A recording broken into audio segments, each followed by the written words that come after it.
Hey, what's up? Down below in the description section, there is a free 80-page fantasy football report for the 2020 fantasy football season. Down below, description section. Click it. It's free. It's all yours. Took me 6 weeks, 150 plus hours.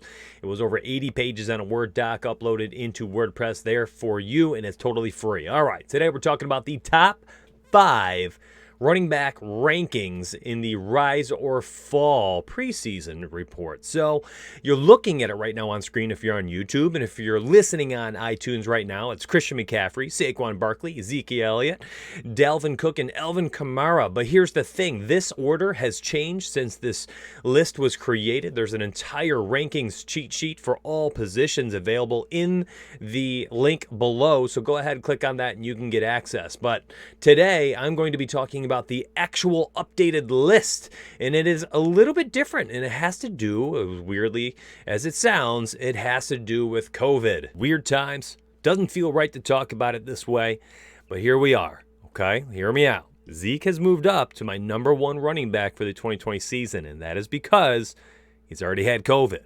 Now, I know there's conflicting reports out there about the science of things and whether people can or cannot be reinfected. But here's what I personally know. Zeke has had it.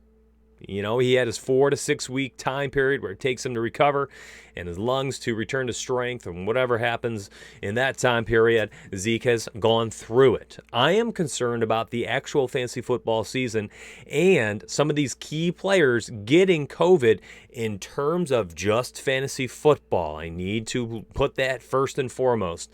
This is specifically for fantasy football conversations.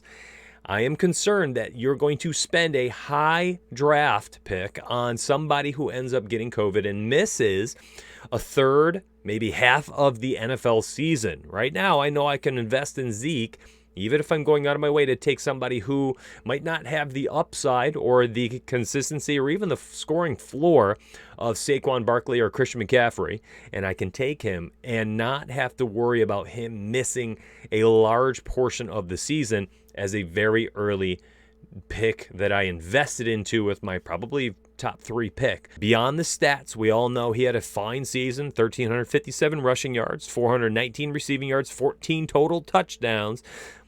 He had the most red zone touches with 68 in 2019, and the third most goal line carries with 12. He's been an absolute monster. He's been a stud. I think this season the offense is even better. You know, it's another season for this team to build chemistry around Dak Prescott, for Amari Cooper and Michael Gallup to take a step forward with CeeDee Lamb in town, and, you know, new blood at certain positions here with Jason Witten gone and Randall Cobb shipped out, both of them being the top 2 drop leaders for the team. I think this offense takes a step forward, and Zeke could potentially be the RB1, regardless of COVID concerns. And with those potentially being behind him, if you're drafting in him, it just makes him my number 1 running back pick for the season. Now, number 2, Christian McCaffrey, and this one's not hard to identify. I mean, my word, he had such a phenomenal season last year.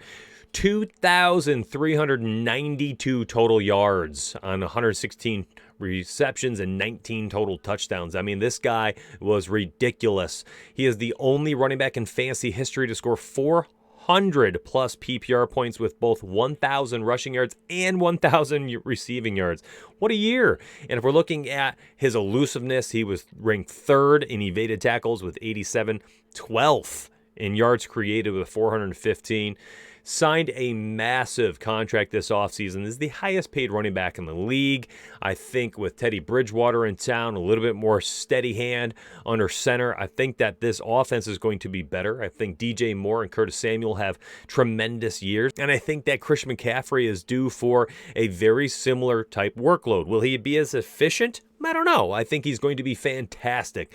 And I think the touchdown upside is always going to be there just due to his game-breaking ability, his ability to make plays in the open field, and his ability to score touchdowns from wherever he is whenever he touches the football. That's a lot of abilities. Now, if you're not concerned about COVID type stuff, then by all means, Christian McCaffrey absolutely should be the number 1 selection in all formats: Dynasty, Standard, PPR, redraft, auction leagues, whatever it is, best ball. He's the number 1 pick. if you're not concerned at all about missing games. All right, number 3, Saquon Barkley entering his 3rd year after being plagued with injuries in 2019. He truly was miserable for the entire middle chunk of the season, but my word, he looked great those last 3 weeks of the season, totaling 539 yards, 5 touchdowns. This offense is likely going to take a step forward. We've got a returning Daniel Jones who looks, like he's got some upside, and I'm kind of curious to see what Jason Garrett can pull out of him, and Darius Slayton taking another step forward. Golden Tate, Sterling Shepard, both healthy. Evan Ingram is healthy. This offense is primed to potentially explode as long as Jason Garrett can get the most out of Daniel Jones. I saw this stat on Twitter. It was pretty cool. They're the fastest skill position team in the NFL. That's right. Based on their 40-yard dash, they are faster than every other team in the NFL, looking at their top 3 wide receivers, their running back, and their quarterback. The 5 skill positions. That does not include the tight end position. So this team is dynamic. They have downfield speed, a lot of threat at every level, and a lot of skill at each position. Will Jason Garrett get the most out of Daniel Jones and whatever his skill set is? I don't know. We'll see, but I think that also will hinge on the ability of Saquon Barkley taking the pressure off Daniel Jones. And I think Barkley is up for the task. As long as he's healthy, I think we're going to see a lot of what we saw in the final 3 games of the season. He has tremendous upside, can easily be the number 1 scoring running back in all formats. He is worth a high-end pick in all formats. I would not be too concerned about him this season. The only thing that's really going to be the worry is missing games, just like we're worried about anybody else who's not Zeke Elliott right now. All right, so here's the deal. Alvin Kamara rounding out as my number 4 running back to target. This is all formats as well. He's slightly ahead of Delvin Cooke, who I think the industry kind of has flip-flopping these 2 spots for these 2 players. But I currently think that Alvin Kamara is just going to be a bounce-back candidate. I mean, he was so unbelievably good his first couple years. And here we are last year, had a down year, 797 rushing yards, 533 receiving yards, 6 total touchdowns. Still not bad. A solid season, a little over 1,300 total yards. But, a lot of it had to do with ankle and knee injuries. He missed 2 games. He was labored through a lot of them. I think that he's a bounce-back candidate, even after finishing as the 8th highest scoring running back in PPR leagues with 17.8 points per game. He had 28 touches inside the 10-yard line, which he converted for 34% touchdown rate in his first 2 seasons. Last year, that was just 15.8% on 19 touches. So I think that the touchdown rate likely will regress to the mean, which was much higher, double the rate. And if he gets these similar workload inside the 10 or even inside just the red zone, I think that the touchdowns will follow. And with the PPR equity he already has, if he regains that touchdown equity, why won't Alvin Kamara be knocking on a top 3 finish, knocking on the doorstep of a top 3 finish? My initial projections are conservative. 866 rushing yards, 650 receiving yards, 10.3 total touchdowns. That is a phenomenal season, a little over 1,500 yards and 10 touchdowns. And that is my conservative projections. Would not be shocked to see him enter the top 3 discussion by the end of the season, but it's really hard to take him at this current time over Saquon, McCaffrey, or Zeke Elliott. All right, we're in the NFC North to finish it off with Delvin Cooke. He was so elite last year, finished as the RB2 in PPR points with 20.9 per game. Finished with 1,135 rushing yards, 519 receiving yards, 53 receptions, and 13 total touchdowns. He was very elusive. Much like Christian McCaffrey, he was 4th in evaded tackles with 86th and 5th in yards created with 519 per player profiler.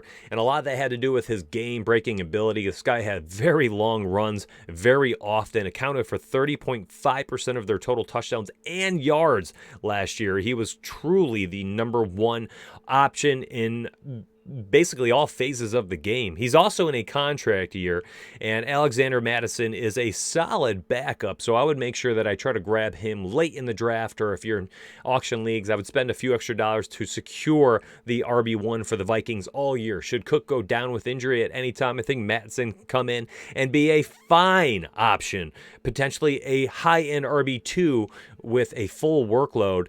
And should Delvin Cooke miss any time, at least you feel solid about having a very competent replacement. And I think that Delvin Cooke, if he stays healthy this year, will, remain in the top 5, just like Kamara, Barkley, McCaffrey, and Zeke. This one is a very easy choice for me. I think there's a nice separation in talent between the top 5 and the remainder of the running backs. And while there's some really, really good running backs with upside out there, I think this top 5 is a clear-cut RB1, volume type players where they're going to get 20-plus touches, combined rushes, receiving, and they're also going to get red zone work and have touchdown equity. These 5 players are the 5 that I'm most interested in investing into, and I'm going out of my way to try to get at least one of them in every single format. All right, my friends, come back. You'll check out the wide receiver top 5 list as far as the Rise or Fall rankings go. If you're on iTunes, please hit that subscribe button. Drop a 5-star rating and a comment below. If you're on YouTube, simply subscribe if you want free daily content. If you want a little bit more, if you're looking for some daily fantasy sports coverage or more fantasy football articles and videos, patreon.com/rise or fall, and you can get that there. I will see you on the inside, my friends. Together, we rise or fall. Take care, everybody.